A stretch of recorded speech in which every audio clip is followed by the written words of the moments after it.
बिस्मिल्लाहिर्रहमानिर्रहीम। नाज़िर सुबास से मैं इकबाल रेडियो। नाज़रीन, आप कुदरत का खूबसूरत निज़ाम देखें कि वो इंसान को किस तरह से जलील रुसवा करती है, लेकिन शर्त यह है कि वो शख्स, वो बंदा, वो कौम, वो माशरा इस चीज़ को समझ पाए कि वो रुसवा और जलील हो रहा है। ये तो हमें पहले से पता था। पाकिस्तान के अंदर जैसे एक दौर था, 90 का दौर था, जिसमें पाकिस्तान के अंदर एक टाइम में हॉकी का भी वर्ल्ड कप था, क्रिकेट का भी वर्ल्ड कप था, स्क्वाश का भी वर्ल्ड कप था, बाकी भी दीगर वर्ल्ड कप थे। और उस वक्त ये लग रहा था कि पाकिस्तान, चाहे वो सिर्फ गेम हो या इंटरनेशनल जो गेम्स हैं, क्रिकेट हो गई, हॉकी हो गई, इसमें बहुत तेज़ी से आगे जा रहा है। फिर बदकिस्मती से आस्ता आस्ता डिक्लाइन आता गया और आज वो दौर है, वो वक्त है कि हॉकी को जो नई नस्ल है, ये सिर्फ नाम तो जानती है, लेकिन हॉकी के प्लेयर कौन से हैं, कहाँ खेला जाता है, कैसे है, इन्हें पता नहीं। और लग ये रहा है कि आने वाले 5, 6, 10 सालों में भी क्रिकेट का यही हाल होगा। इसकी वजह ये नहीं कि टैलेंट की कमी है, इसकी वजह ये नहीं कि पाकिस्तान में किसी किस्म का कोई दिलचस्पी नहीं है, बल्कि क्रिकेट जो है ये पाकिस्तान के या पाकिस्तानियों का या बर सगीर के अंदर जो लोग हैं, इनका फेवरेट पसंदीदा खेल भी रहा है। लेकिन जब खेल के अंदर सियासत आ जाए, लालच आ जाए, मुफाद आ जाए, फार्म 47 आ जाए, मोहसिन नकवी जैसे टाउट आ जाएं, जहां दुश्मनियों की बुनियाद पर खिलाड़ियों को निकाला जाए, नफ़रत की बुनियाद पर निकाला जाए, रिश्तेदारियों की बुनियाद पर प्लेयर्स को रखा जाए, रिश्वत पैसे देकर रखा जाए, तो रिज़ल्ट यही होना है। इसमें दो तरह की बातें हैं। ये ठीक है कि पाकिस्तान चैम्पियन ट्रॉफी से आउट हो गया, और आउट होना बनता था, क्योंकि ये सारे के सारे वो खिलाड़ी थे जो किसी न किसी हवाले से कहीं कंप्रोमाइज़ ना कहें, इन्हें कहें कि सिफारशी थे, ये सलाहियत वाले नहीं थे। जो मौजूदा फार्म 47 की हुकूमत है, इनका काम है पैसा कमाना, पैसा कमाना, पैसा कमाना। चाहे वो जुए से कमाएं, चाहे वो किसी करप्शन से कमाएं, चाहे वो किसी की जान लेकर कमाएं, चाहे वो किसी को गोली मारने के बदले में पैसे ले लें, इनका काम यही है। और ऐन मुमकिन है कि मोहसिन नकवी से क्या आप तो को रख सकते हैं कि जिसके अंदर शायद चलने का भी ढंग ठीक नहीं है, जिसके जो बात सीधे तरीके से नहीं कर सकता, जो इस मुल्क की उसकी जो शख्सियत, जो पर्सनैलिटी जो नज़र आती है, वो ऐसी है कि जैसे किसी भंगी की होती है।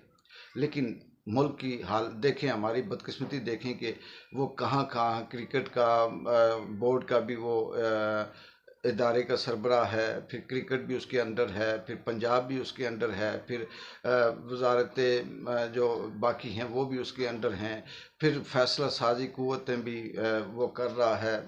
26 नवंबर हो, उसका इख्तियार भी उसके पास है, 9 मई हो, उसका इख्तियार भी उसके पास है। तो ये क्या शानें हैं इस मुल्क की कि जिसे चाहे अल्लाह दे, जिसे चाहे छीन ले। लेकिन दूसरी तरफ देखें कि कोई मौका, कोई दिन ऐसा नहीं है जिस दिन कुदरत ऐसा मौका ज़ाया करे, जिस मौके के मुताबिक पूरे के पूरे इस टोले को, जिसमें फार्म 47 का टोला है, जिसमें करप्शन का टोला है, जिसमें नकवी का टोला है, ये सारे के सारे जलील, रुसवा और बदवाएँ ना लेते हों। इनके हैंडलर हों, इनको फिट करने वाले हों, इनको लाने वाले हों, इनको सेलेक्ट करने वाले हों। पाकिस्तान मैच हारा, इसमें तो खैर हमने पहले से ही हैंड्स अप कर दिया था कि नहीं है, और आइंदा भी जब तक यही सूरत हाल है तो पाकिस्तान की किसी किस्म की कोई इस तरह की खेल ये वो उसमें कोई दिलचस्पी नहीं है, इवन के किसी भी हवाले से। तो उसमें जब हारा तो हर एक शख्स, वो लोग जो वहाँ देखने गए, वो लोग जिन्होंने टिकट कटवाए, वो जो यहाँ टीवियों पर देखते थे, उनके जज्बात, उनके एहसासात सर आँखों पे। लेकिन ये भी तो पागलपन है कि आप क्या सोच कर देखते हो, किस उम्मीद पे हो कि कहाँ इंडिया जो दुनिया की सुपर टीम है, और कहाँ पाकिस्तान जिसके अंदर सिफारशी हैं, जिसके अंदर चमचे ही चमचे हैं, जिसके अंदर खाऊ ही खाऊ हैं, जिसके अंदर पैसे देकर आने वाले लोग हैं। उस तरह से तो हमें भी बॉलिंग भी आती है, बैटिंग भी आती है, फील्डिंग भी आती है। हमारी जगह पे पैसे दे के हमें कोई लगा दे तो हम भी क्रिकेट जानते हैं, खेलते रहे हैं कॉलेज यूनिवर्सिटी के दौर में। तो इसका मतलब ये तो नहीं कि हम इंटरनेशनल से नेशनल टीम के लेवल पे आ गए। तो ये यहाँ पे ऐसा होना है। लेकिन अल्लाह ताला ने मौका जो 2 दिन दिन का था वो ज़ाया किया। फिर इमरान खान की याद ताज़ा की कि उसके दौर में क्या था। फिर लोगों ने तज्जिए किए, तबसरे किए। फिर इमरान खान के दौर में और इंडिया के साथ जो क्रिकेट थी उसके रिकॉर्ड सामने लेके आए, उनके तबसरे तज्जिए किए और फिर इनको जलील और रुस्वा किया।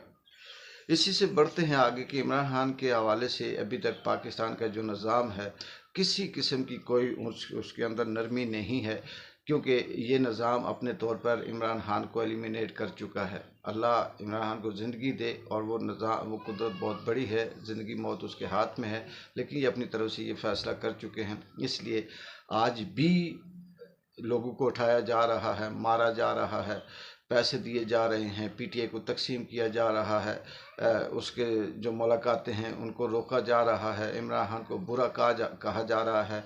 मौलवी और लाल टोपी जैसे मिर्ज़ा विर्ज़ा दूसरे वो जो सारे हैं जायद शायद, इनको हायर किया जा रहा है। कलमे कुरान आयतें हदीसें पढ़ के इमरान खान के ख़िलाफ़ बातें कर रहे हैं।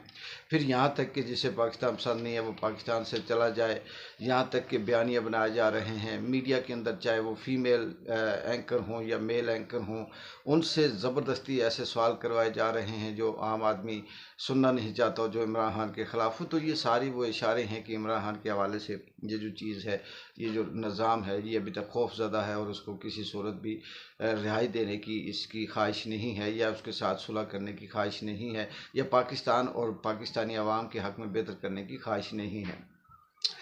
आगे नाज़रीन आपने देखा होगा, आप सारे इस दौर से गुजरे होंगे, चाहे वो शहर के अंदर हों, देहात के अंदर हों, किसी भी जगह पे रहते हों, तो हमेशा ये जो लोग हम जो लोग रहते हैं, तो हमारे जो बड़े बुज़ुर्ग छोटे बड़े कहीं ना कहीं ऐसे होते हैं, तो हमारे पड़ोस पे एक आध घर ऐसा होता है जिस घर में हम बगैर किसी बात के, बगैर किसी काम के जा सकते हैं।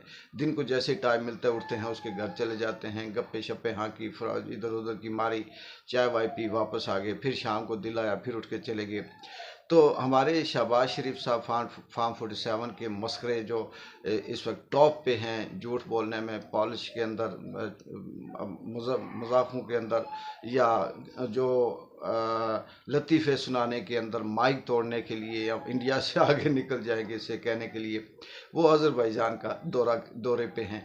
और अज़रबैजान वो मुल्क है हमारे पड़ोसियों के हवाले से कि जब शहबाज शरीफ को या फार्म 47 को किसी और मुल्क से दावत नहीं आती, जब कहीं और कोई बात नहीं बनती, तो उठते हैं तो सीधे अज़रबैजान चले जाते हैं।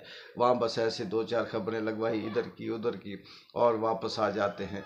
और इधर आकर शहबाज शरीफ जैसे मस्खरे जो हैं वो ये तकरीर करते हैं कि हम इंडिया को पीछे छोड़ेंगे, इंडिया को शिकस्त देंगे।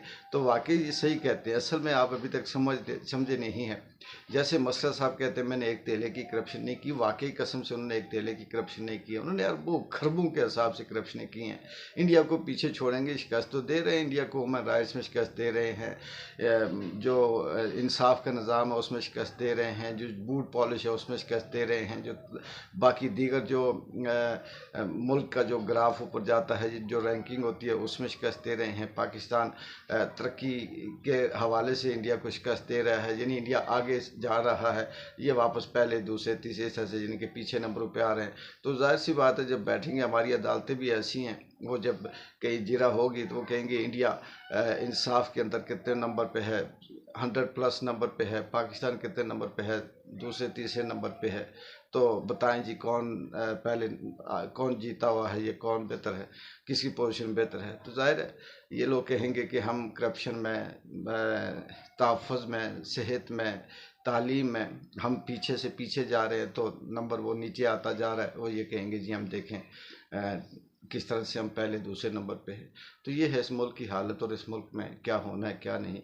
बहरहाल जब तक क्रिकेट जारी है और ये मुल्क के अंदर बदनामी और फार्म 47 भी ज़िंदा रहेगा, मोहसिन नकवी के लिए भी दुआएं जाती रहेंगी, अल्लाह उसे भी जलील करता रहेगा, उसके हैंडलरों की भी याद आती रहेगी, और फिर इमरान खान की भी जो कारकर्दगी है वो भी सामने आती रहेगी। यही कुदरत है, यही कुदरत का निज़ाम, यही कुदरत का इंतकाम है कि वो अगर सींग नहीं जमा सकती तो सींग जमाने से ज़्यादा जलील कर देती है। इकबाल जिंजवा को इजाज़त दें। अल्लाह हाफ़िज़।